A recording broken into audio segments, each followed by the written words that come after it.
ತೆರೆದಿದೆ ಮನೆ ಬಾತಿಗೆ, ಹೊಸ ಬೆಳಕಿನ ಹೊಸ ಗಾಳಿಯ ಹೊಸ ಬಾಳನು ಅತಿಥಿ. ತೆರೆದಿದೆ ಮನೆ ಅತಿಥಿ, ಹೊಸ ಬೆಳಕಿನ ಹೊಸ ಗಾಳಿಯ ಹೊಸ ಬಾಳನು ಅತಿಥಿ.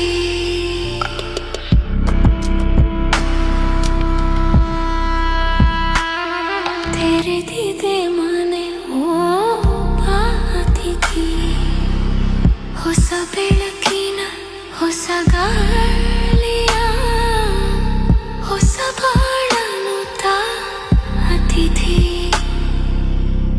ತೆರೆದಿದೆ ಮನೆ ಅತಿಥಿ, ಹೊಸ ಬೆಳಕಿನ ಹೊಸ ಗಾಳಿಯ ಹೊಸ ಬಾಳನು ಅತಿಥಿ.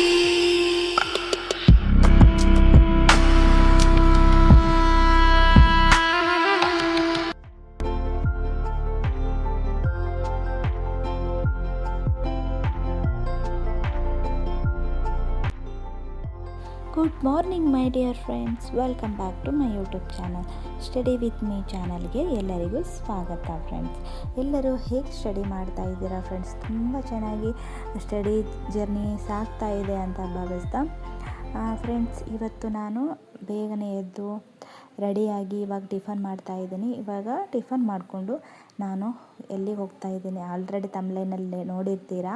ನಾನು ಇವತ್ತು ಲೈಬ್ರರಿಗೆ ಹೋಗಿ ಓದ್ಕೋಬೇಕು ಅಂತ ಹೋಗ್ತಾ ಇದ್ದೀನಿ ಫ್ರೆಂಡ್ಸ್.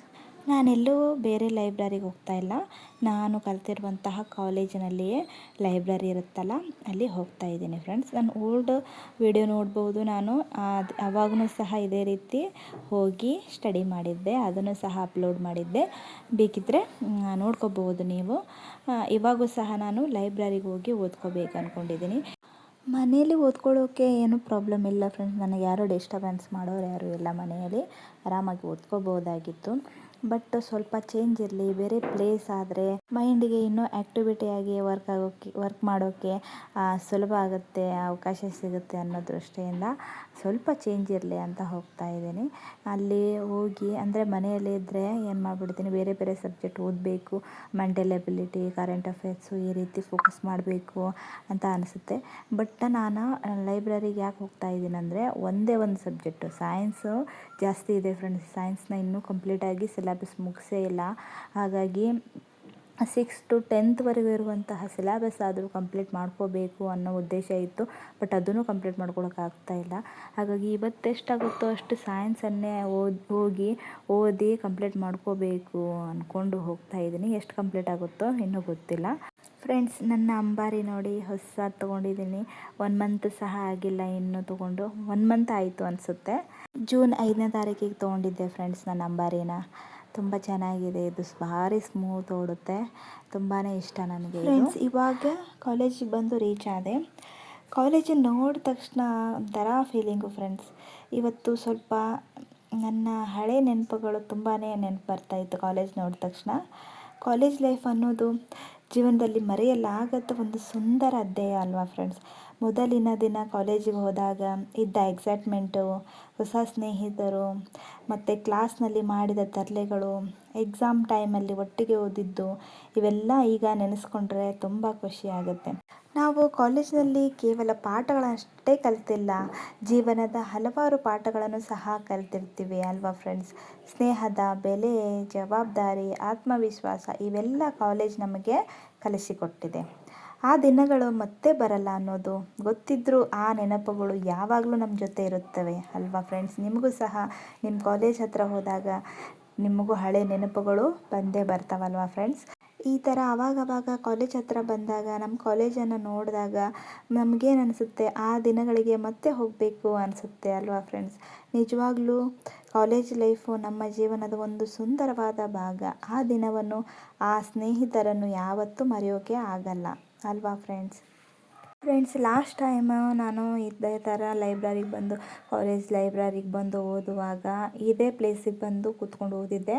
ಬಟ್ ಇವಾಗ ಸ್ವಲ್ಪ ಚೇಂಜ್ ಮಾಡಿದಾರಂತೆ. ಇದು ಟೀಚರ್ಸ್ ಕುಂದಿರುವಂತಹ ಸ್ಟಾಪ್ ಇದೆ. ನಾನು ಬಂದು ಅಲ್ಲಿ ಕೂತ್ಕೊಂಡು ಓದ್ತಾ ಇದ್ದೀನಿ. ಆ ಟೀಚರ್ಸ್ಗೆ ಕೇಳಿದೆ, ಅಂದರೆ ಕುಂತಿದ್ರು ಟೀಚರ್ಸು, ಮೇಡಮ್ ಬರ್ಬೋದಾ ಒಳಗೆ ಅಂತ ಕೇಳಿದೆ. ಆವಾಗ ಅವರು ಬನ್ನಿ, ಬಂದು ಕೂತ್ಕೊಂಡು ಓದ್ಕೊಳ್ಳಿ ಅಂತ ಹೇಳಿದರು. ನಾನು ಇಲ್ಲಿ ಸ್ಟೂಡೆಂಟ್ಸ್ ಬಂದು ಕೂತ್ಕೊಳ್ಳೋವರೆಗೂ ಬಂದು ಕೂತ್ಕೊಂಡಿದ್ದಾರೇನೋ, ಹೋಗ್ತಾರೇನೋ ಅಂದ್ಕೊಂಡು ನಾನು ಬಂದು ಸುಮ್ಮನೆ ಓದಕ್ಕೆ ಸ್ಟಾರ್ಟ್ ಮಾಡಿದೆ. ಅವರು ಕೂತ್ಕೊಂಡು ಲೆಸನ್ ಪ್ರಿಪೇರ್ ಆಗ್ತಾಯಿದ್ರು, ಅವರು ಓದ್ತಾಯಿದ್ರು. ಅದಕ್ಕೆ ನಾನು ನನ್ನ ಪಾಡಿಗೆ ಓದ್ಕೊತ ಕುಂತೆ. ಬಟ್ ಇನ್ನೊಬ್ಬರು ಟೀಚರ್ ಬಂದರು. ಹಾಗಾಗಿ ನಂಗೆ ಡೌಟ್ ಬಂತು, ಮೇಡಮ್ ಏನು ಟೀಚರ್ ಸ್ಟಾಪ್ ಏನ್ರಿ ಇದು ಅಂತ ಕೇಳಿದೆ. ಅದಕ್ಕೆ ಅವರು, ಹೌದು ಟೀಚರ್ಸ್ ಸ್ಟಾಪು, ಇಲ್ಲಿ ಯಾರೋ ಸ್ಟೂಡೆಂಟ್ಸ್ ಬರೋಂಗಿಲ್ಲ, ಬರ್ತಾಯಿದ್ರು, ಅವರಿಗೆ ಬರಬೇಡಿ ಅಂತೇಳಿ ಟೀಚರ್ಸ್ ಅಷ್ಟೇ ಮಾಡಿದ್ದೀವಿ ಅಂತಂದು ಹೇಳಿದರು.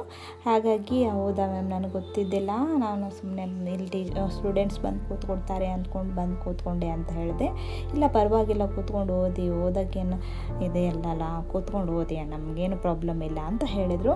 ಬಟ್ ನನಗೆ ಮುಜುಗರ ಅನ್ಸಕತ್ತು ಟೀಚರ್ಸ್ ಮುಂದೆ. ಹಾಗಾಗಿ ಬೇಡ ಮ್ಯಾಮ್, ನಾನು ಅಲ್ಲಿ ಬೇರೆ ಕಡೆ ಹೋಗ್ತೀನಿ ಅಂತಂದು ಬಂದೆ ಫ್ರೆಂಡ್ಸ್. ಇಲ್ಲಿ ಮತ್ತು ಇಲ್ಲಿ ಒಳಗಡೆ ಇತ್ತು, ಅಲ್ಲಿ ಲೇಡೀಸ್ದು ಮತ್ತು ಬಾಯ್ಸ್ದು ಬೇರೆ ಬೇರೆ ಇರುತ್ತೆ. ಇಲ್ಲಿ ಬಂದರೆ ಕಂಬೈನ್ಡ್ ಬಾಯ್ಸು ಮತ್ತು ಲೇಡೀಸ್ ಇಬ್ಬರು ಕೂಡಿ ಓದ್ಬೋದು. ಹಾಗಾಗಿ ನಾನು ಇಲ್ಲೇ ಬಂದು ಕೂತ್ಕೊಂಡು ಓದೋಕ್ಕೆ ಸ್ಟಾರ್ಟ್ ಮಾಡಿದೆ. ಇನ್ನು 10 ಗಂಟೆಗೆ ಬಂದಿದ್ದೀನಿ ಫ್ರೆಂಡ್ಸ್, ಇನ್ನೂ ಯಾರು ಸ್ಟೂಡೆಂಟ್ಸ್ ಬಂದಿದ್ದಿಲ್ಲ. ಅವಾಗ ಇನ್ನೂ ಕ್ಲಾಸ್ಗೆ ಮುಗಿಸ್ಕೊಂಡು ಬರ್ತಾರೇನೋ. ಹಾಗಾಗಿ ನಾನು ಬಂದು ಆರಾಮಾಗಿ ಕೂತ್ಕೊಂಡು ಓದೋಕ್ಕೆ ಸ್ಟಾರ್ಟ್ ಮಾಡಿದೆ. ಇವಾಗ ನಾನು ಸೈನ್ಸ್ ಓದ್ಕೋಬೇಕು ಅಂತಲೇ ಸೈನ್ಸ್ ಬುಕ್ ತೊಗೊಂಡು ಬಂದಿದ್ದೀನಿ ಫ್ರೆಂಡ್ಸ್. ಹೇಳಿದ್ನಲ್ಲ, RRB ಗ್ರೂಪ್ ಡಿ ಪುಸ್ತಕದಲ್ಲಿ 6th to 10th ಏನೋ ಸೈನ್ಸನ್ನು ತುಂಬ ಚೆನ್ನಾಗಿ ಡೀಟೇಲಾಗಿ ಕೊಟ್ಟಿದ್ದಾರೆ. ಇದನ್ನೇ ಓದ್ಕೊಳ್ತಾ ಇದ್ದೀನಿ ಅಂತ.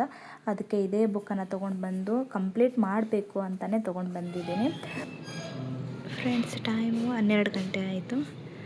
ಇವಾಗ ನಾನು ವಾಶ್ರೂಮ್ ಹೋಗಿ ಮತ್ತೆ ಒಂಚೂರು ಆಚೆ ಕಡೆ ಜ್ಯೂಸರ ಅಥವಾ ಟೀನರ ಕುಡ್ಕೊಂಡು ಇವಾಗ ನಾನು ಕೆಳಗಡೆ ಹೋಗ್ತಾ ಇದ್ದೀನಿ.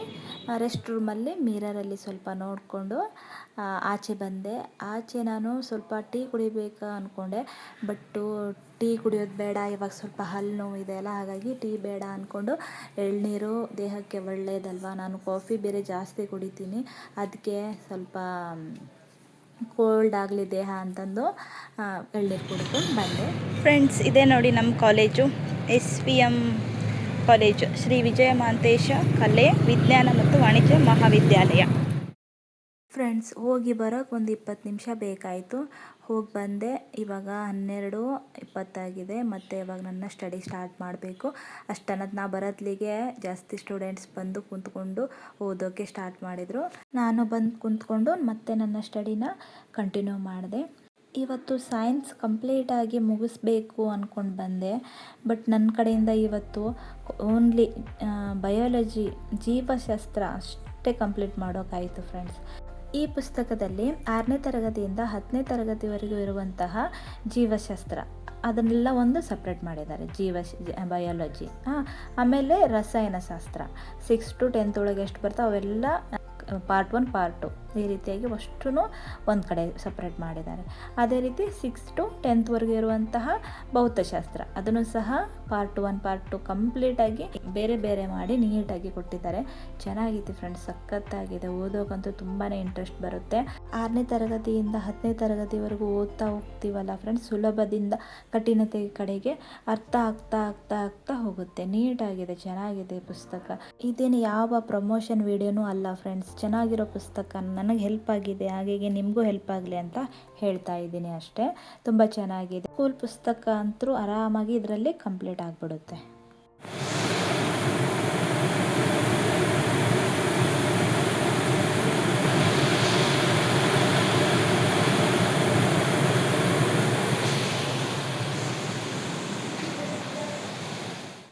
ಫ್ರೆಂಡ್ಸ್, ಟೈಮ್ 2:30 ಆಗಿದೆ. ತುಂಬ ಹಸಿವಾಗಿದೆ. ಎಳ್ನೀರು ಕುಡ್ಕೊಂಡು ಬಂದು ಕೂತ್ಕೊಂಡಿದ್ದೀನಿ ಅಷ್ಟೇ. ತುಂಬಾ ಏನಾಗ್ಬಿಟ್ಟಿದೆ, ಹಸಿವಾಗಿದೆ. ಆದರೆ ಹೊರಗಡೆ ಮಳೆ ಬರ್ತಿದೆ, ಹಾಗಾಗಿ ಆಚೆ ಹೋಗೋಕ್ಕೂ ಆಗ್ತಾಯಿಲ್ಲ. ಇವಾಗಂತೂ ನಂದು ಯಾವುದು ಬಯಾಲಜಿ, ಜೀವಶಾಸ್ತ್ರ ಅಂತೂ ಕಂಪ್ಲೀಟ್ ಮುಗಿಸ್ಕೊಂಡೆ. ಭೌತಶಾಸ್ತ್ರ ಓದಬೇಕು, ಬಟ್ ಮಳೆ ಬರ್ತೈತಿ, ಹೊರಗೆ ಹೋಗ್ಬೇಕಂತಂದರೆ, ಹಾಗಾಗಿ ಸ್ವಲ್ಪ ಇನ್ನೊಂಚೂರು ಓದ್ಕೊಳ್ಳೋಣ ಅಂತಂದು ಓದ್ಕೊಳ್ತಾ ಇದ್ದೀನಿ. ಮಳೆ ನಿಂತತಾ ಅಂತ ಮತ್ತೆ ಬಂದು ನೋಡ್ತಾ ಇದ್ದೀನಿ. ಬಟ್ ಇನ್ನೂ ಸ್ವಲ್ಪ ಸಣ್ಣಗೆ ಬರ್ತಾ ಇದೆ. ಇದು ನಿಂತ ತಕ್ಷಣ ಹೋಗಿ ಏನಾದರೂ ತಿನ್ಕೊಂಡು ಬಂದು ಮತ್ತೆ ಸ್ಟಾರ್ಟ್ ಮಾಡಬೇಕು ಅಂದ್ಕೊಂಡೆ. ಬಟ್ ಏನು ಮಾಡೋದು, ಇನ್ನೂ ಸ್ವಲ್ಪ 3 ಗಂಟೆ ಮಟ್ಟ ಮತ್ತೆ ಓದ್ಕೊಂಡು ಕೂತ್ಕೊಂಡು ಮನೆಗೆ ಹೋಗ್ಬಿಡೋಣ ಅಂತ ಅಂದ್ಕೊಂಡು ಪ್ಲ್ಯಾನ್ ಮಾಡಿದೆ. ಮತ್ತು ನಂದು ಸ್ವಲ್ಪ ಆಚೆ ಕಡೆನೂ ಕೆಲಸ ಇದೆ. ಕೊರಿಯರ್ ಆಫೀಸಿಗೆ ಹೋಗಬೇಕು.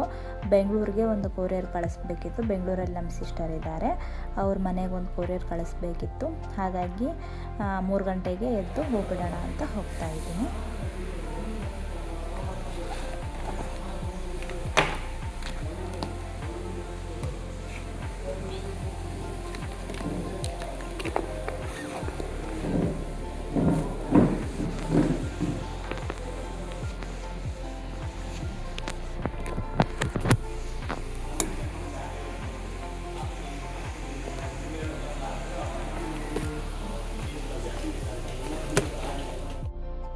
ಆಚೆ ಬಂದೆ, ಬಟ್ ಮಳೆ ಏನೂ ನಿಲ್ತಾ ಇಲ್ಲ ಫ್ರೆಂಡ್ಸ್. ಸ್ವಲ್ಪ ಸಣ್ಣಗೆ ಬರ್ತಾ ಇದೆ. ಆದರೂ ಹೋಗ್ಬಿಡೋಣ ಅಂತ ಹೋಗ್ತಾ ಇದ್ದೆ. ಮೊದಲೇ ಇವತ್ತು ಮಿಡಿ ಬೇರೆ ಹಾಕೊಂಡು ಬಂದಿದ್ದೀನಿ. ಇವತ್ತು ತುಂಬಾ ಫಜೀತಿ ಆಗೋಯಿತು ಫ್ರೆಂಡ್ಸ್ ನನಗೆ.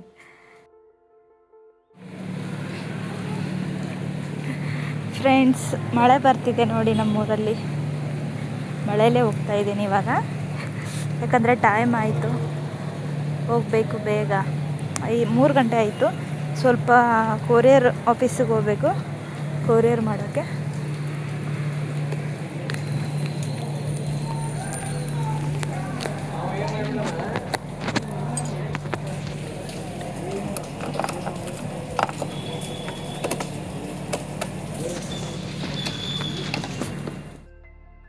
ಕೊರಿಯರ್ ಆಫೀಸಿಗೆ ಹೋಗಿ ಕೊರಿಯರ್ ಮಾಡಿ ಮತ್ತೆ ಮಳೇಲಿ ತೋರಿಸ್ಕೊಂಡು ಸೀದಾ ಮನೆಗೆ ಬಂದೆ ಫ್ರೆಂಡ್ಸ್.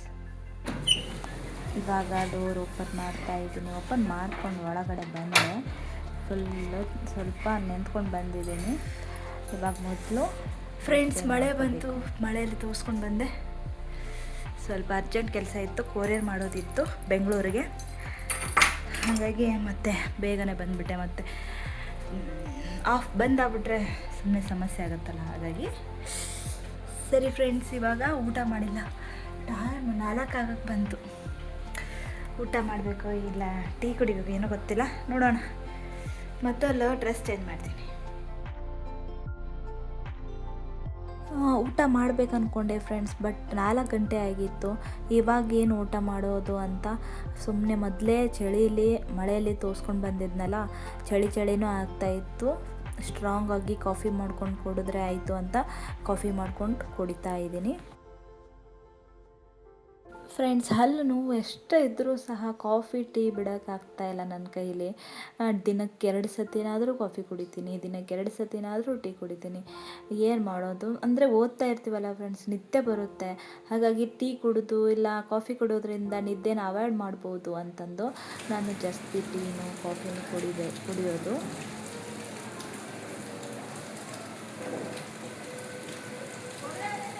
ಆಚೆ ಕಡೆ ಮಳೆ ಬರ್ತಾ ಇದೆ. ಬಾಲ್ಕನಿಯಲ್ಲಿ ಕೂತ್ಕೊಂಡು ಕಾಫಿ ಕುಡಿತಾ ಮಳೆ ಸೌಂದರ್ಯವನ್ನು ಸವಿತಾ ಇದ್ದರೆ ಏನು ಹೇಳಿ ಫ್ರೆಂಡ್ಸ್, ಸ್ವರ್ಗ ಇದ್ದಂಗೆ ಇರುತ್ತೆ ಫ್ರೆಂಡ್ಸ್. ನನಗೆ ಈ ಥರ ತುಂಬಾ ಇಷ್ಟ ಆಗುತ್ತೆ. ಮಳೆ ಬರ್ತಾ ಇರಬೇಕು, ಆ ಬಾಲ್ಕನಿ ಇರಬೇಕು, ಬಾಲ್ಕನಿಯಲ್ಲಿ ಕೂತ್ಕೊಂಡು ಆ ಮಳೆಯ ಸೌಂದರ್ಯವನ್ನು ಸವಿತಾ ಟೀನು ಕಾಫಿನೂ ಕುಡಿತಾ ಕೂತ್ಕೊಳ್ಳೋದು ತುಂಬಾ ಇಷ್ಟ ಆಗುತ್ತೆ ಫ್ರೆಂಡ್ಸ್ ನನಗೆ. ಇವತ್ತಿನ ನನ್ನ ಸ್ಟಡಿಯ ಜರ್ನಿ ಈ ರೀತಿಯಾಗಿತ್ತು. ಈ ವಿಡಿಯೋ ನಿಮಗೆ ಇಷ್ಟ ಆಗಿದ್ದರೆ ಲೈಕ್ ಮಾಡಿ, ಶೇರ್ ಮಾಡಿ ಮತ್ತು ಸಬ್ಸ್ಕ್ರೈಬ್ ಮಾಡೋದು ಮಾತ್ರ ಮರಿಬೇಡಿ ಫ್ರೆಂಡ್ಸ್. ಮತ್ತು ನಿಮ್ಮ ಅನಿಸಿಕೆಗಳನ್ನು ಕಮೆಂಟ್ ಮುಖಾಂತರ ತಿಳಿಸಿ. ಓಕೆ ಫ್ರೆಂಡ್ಸ್, ಮತ್ತೆ ನೆಕ್ಸ್ಟ್ ವಿಡಿಯೋದಲ್ಲಿ ಸಿಗ್ತೀನಿ. ಇಲ್ಲಿವರೆಗೂ ನಾನು ಓದಿದೆ, ಆಮೇಲೆ ವಿಡಿಯೋ ಮಾಡ್ದೇ ಓದಿದೆ ಫ್ರೆಂಡ್ಸ್. ಬಾಯ್ ಬಾಯ್.